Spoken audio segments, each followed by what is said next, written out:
This rural community is now the focus of El Salvador's war on gangs.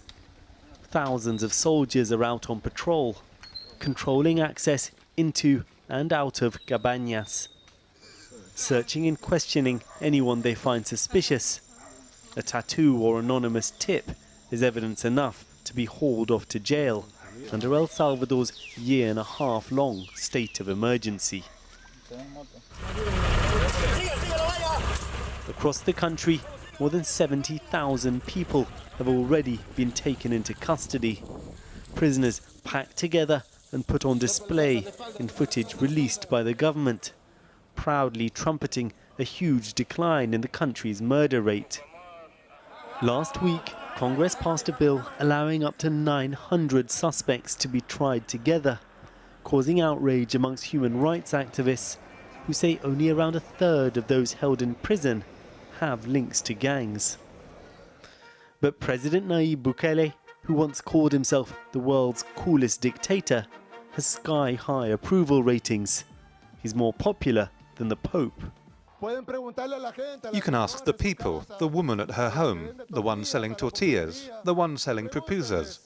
Ask them what they think of El Salvador, what they think of this government, what they think of this so-called dictatorship.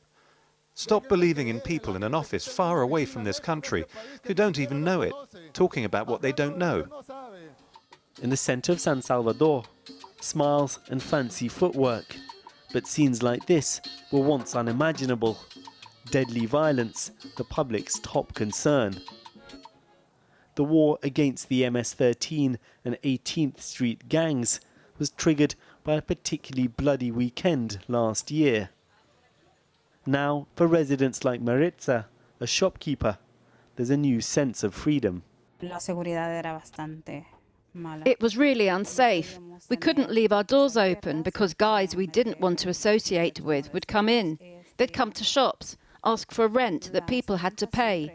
Other shops had to give them food, anything they wanted.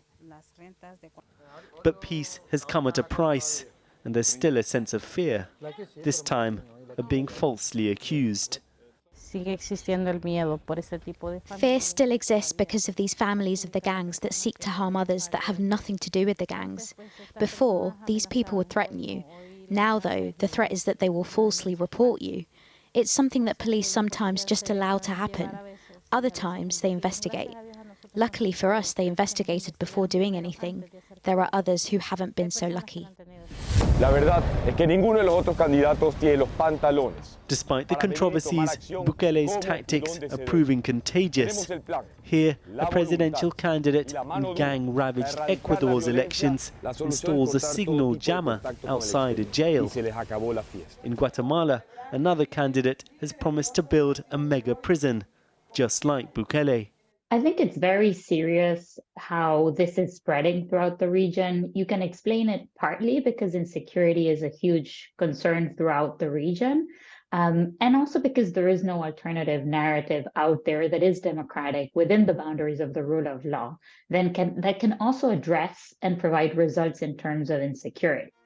Bukele's consolidated power over the state of emergency, cutting the number of seats in Congress, packing courts with allies, pushing aside term limits so he can stand for president again in elections early next year.